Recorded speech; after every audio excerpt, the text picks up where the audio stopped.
It is Mondays, it is football season, it is game week, and that means it's time to bring back in for the first time this season our good friend Adam Terry. And man, Adam, what an offseason. I don't know about you. We've been around this program in various ways for the same amount of time here. Like, I don't recall an offseason like this in the history of Syracuse football. What's this offseason been like for you to observe everything going on? Definitely a whirlwind, but when you come back away from it, that last few weeks in the Dino Babers era, I think that was very tumultuous in just the sense of if he didn't make a bowl game, right, everybody would have been like, yes, run him out of town, but ends up making a bowl game. That decision was already made preseason. Nobody was really aware of it except for the people in the room. And when you come out of it, they flopped when they went to the bowl game. So, Fran Brown gets down there. He's down. He's talking to the guys. And, I think for the most part, it was, hey, this is how I'm the new sheriff in town. This is how it's going to go. And then sequentially after that decides to, hey, you're a guy that I can count on. You're a guy that I don't know will play. Maybe you should look somewhere else. And then that new era of flipping the roster, going out in the portal, getting the number 9 transfer portal class, which is interesting to say because you historically have said, hey, you're X amount recruiting class. But for Syracuse, number 9 recruiting class for the transfer portal, and flipping that over was paramount. You go in and you get the guy that's going to be the signal caller on offense and Kyle McCord, and then you look at what they were able to do defensively, and a star in Diggs coming over from Texas A&M as a defensive end. Like, those are two guys that you're going to watch, and then they had to add pieces around it, and they've done that.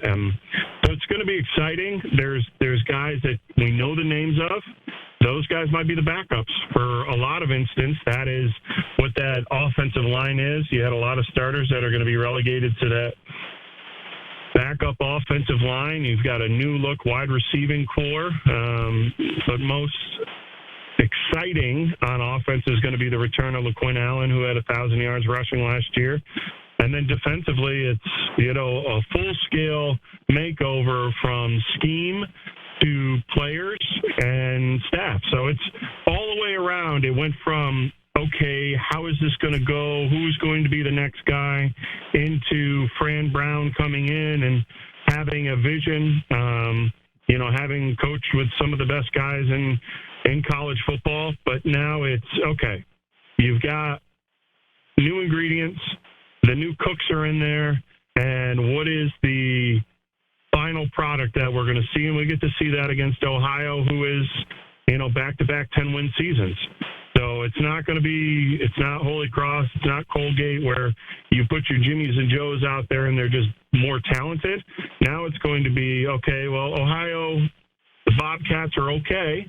They've been able to go out there and beat a few people in order to get those 10 wins. Well, who is Syracuse and what they're about is going to be the determining factor for this upcoming game. Adam, we'll get into the game here a little bit because I think that's one of shockingly, the things we've talked about the least here in the last 9 months is actually, football. We haven't really talked a lot of X's and O's when it is with Fran here so far, and we'll actually get to see it on Saturday. I'll give you, I guess, 3 choices here, and I get there's a lot of crossover between these 3 areas.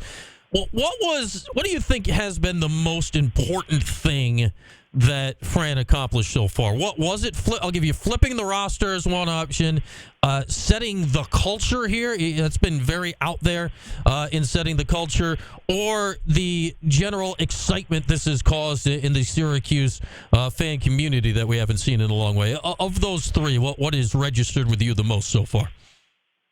Well, I'm going to choose D, all the above. Okay. Right? I think, but in top priority, it was creating a culture, right? Because that right there is going to put fans in the seats. Whether you are on board yet, I think there's a buzz. But, historically, we've seen Syracuse as being, hey, prove it to me first. And that's okay, because in reality, as college football goes, you have to prove it to your fan base in order for them to come into the seats. Now, beautiful new dome and the renovations that occurred in there over the past 2 years, 3 years now, and you walk in there and you're like, wow, this is a big-time stadium. Not that it wasn't, but, you throw some paint up there, you throw the big screen in the middle, and now you've got the seats in there that are, it looks to me drastically different. You've gone from the bleachers in there that everybody's known and love and had, your dome dogs and your beer in there. But this is a little bit more, okay, we're trending in the right direction as far as facilities go. And that place is going to be a different place than what we knew of 10 years ago, 15 years ago when the place was rocking. Now when the place is rocking, it's going to look the part while it's on TV. So truly excited about that. But it all goes back to changing the culture over, changing what the vision is for Fran Brown, because there's going to be seats that are vacant in there the first game. It's going to be, you're going to have your naysayers your first game, and it's going to be the people within the walls that believe in Fran Brown, and those are the guys that came in. Some took pay cuts to be there, and other guys are using this as a platform to, prove themselves that I can not be at one of those perennial powers and build myself and build my resume as a coach in order to, kind of catapult myself into a coaching realm. So there's a lot of guys in there, inside those walls, players and coaches alike, that are out there to prove a point that where they have accomplished things are not a fluke, but also, too, to leave a lasting impression on this regime change that has come in with Fran Brown. I go back to the last few coaching changes that were, coaching changes based on firings the year before. So when Doug Marrone was hired, when Dino was hired, I think, completely different coaches, but like year one, there wasn't a lot of winning, right, Anna? But I think we saw what the blueprint was, and they gave you a sense of what the path forward was going to look like. Obviously, we want to see winning this year, but is it enough to see the path forward, or are we in the day and age now, portal and all that you got to see the wins right out the chute here in year one with Fran to get a sense of the guy? Well, I think success under Fran Brown this year, as I'm looking at it, and I'm being realistic, I think it's the 500 season, right? I think you have a lot of pieces in there. But when you look at it offensively, it's a very, very young offense, right? McCord only with 12 starts, right? It's still very young offensively. Defense is going to be the one that has to carry them throughout, because you are long in the tooth and a lot of guys that are Syracuse guys. So you're looking at Marlo Wax, you're looking at Justin Barron, you look at Cinco Clark. Those guys are over 20 starts apiece, even into the Marlo Wax era where he's encroaching on 40 starts. That's a lot of college football that he's played over a period of time. So I just look at it in saying of the defense is going to have to come out and really solidify and create turnovers so that offense can get back out there and, build a little bit of confidence. Because as we saw this past weekend, over in Dublin, Ireland, ACC is going to be, topsy-turvy, and it's going to be, are you on your game that week? If you are, you're going to have an opportunity to win some football games. If you're, jet-lagged, per se, with the way Florida State came out and they lose to a Georgia Tech team. Now, running the football in this day and age is going to be crucial, as Georgia Tech just put out there.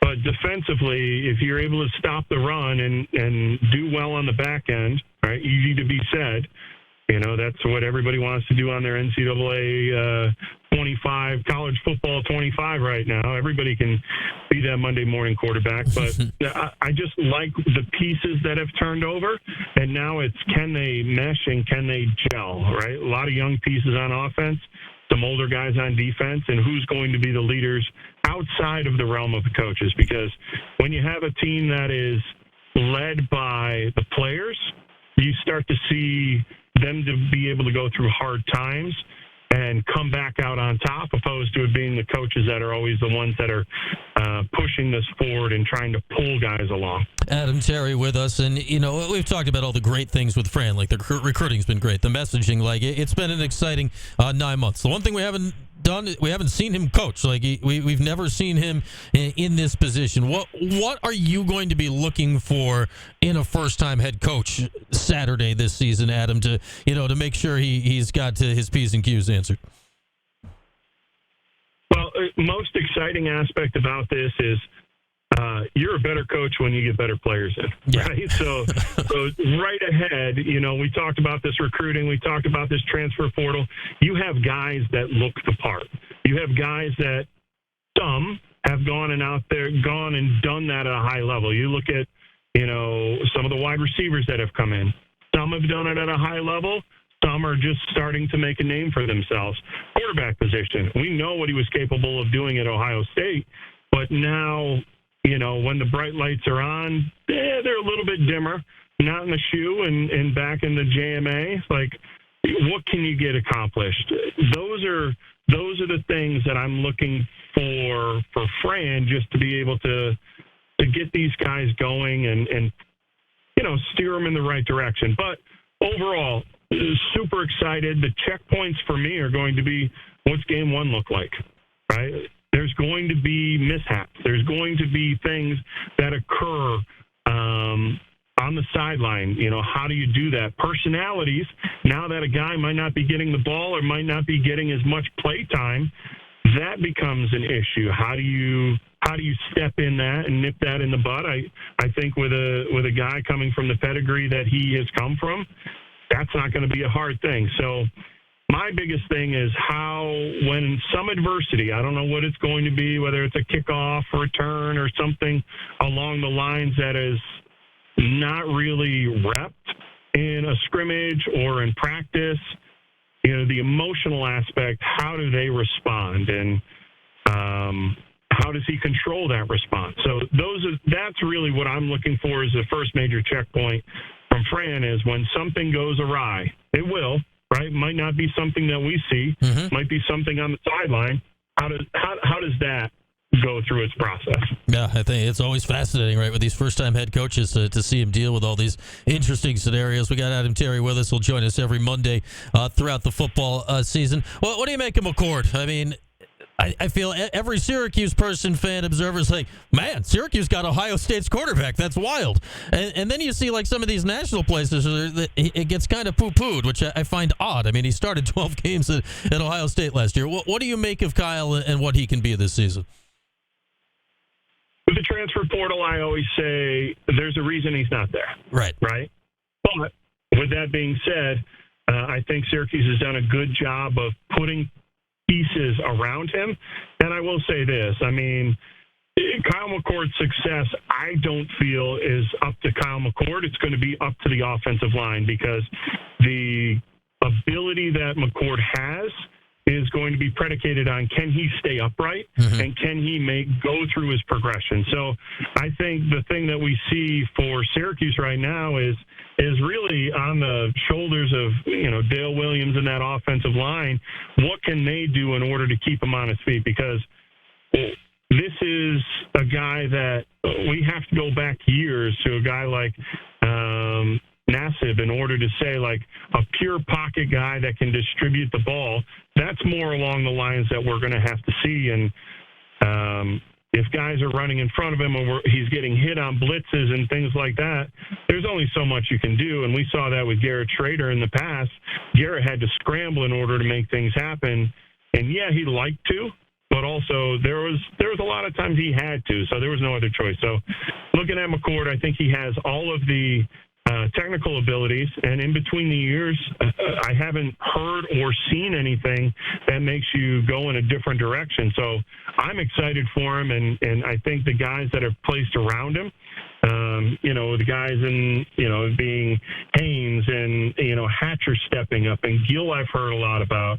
And then you've got guys like Justice Ross Simmons, who's been dealing with some injuries. So there's those guys that we haven't heard about yet that can add to it. And then the biggest factor to me, I think you look at a guy like Aronde Gadsden, he has made every quarterback that he's played with, he's had a good security blanket for him, and a check down or getting that ball out late from McCord is going to be paramount to get it out to the OG. Yeah, and heck, man, we saw with Tommy DeVito, right? Like when a pocket quarterback does not have a line, it is no bueno. It goes south in a hurry. Well, what do you make of the line, Adam? I know if you've seen some practice and a little of the scrimmage here over the last month. You got two portal guys at the tackles in Weatherspoon and Savion Washington, who blots out the sun. He's so big out there. Like, is that enough to change what we've seen the last few years? What do you think about that group early on?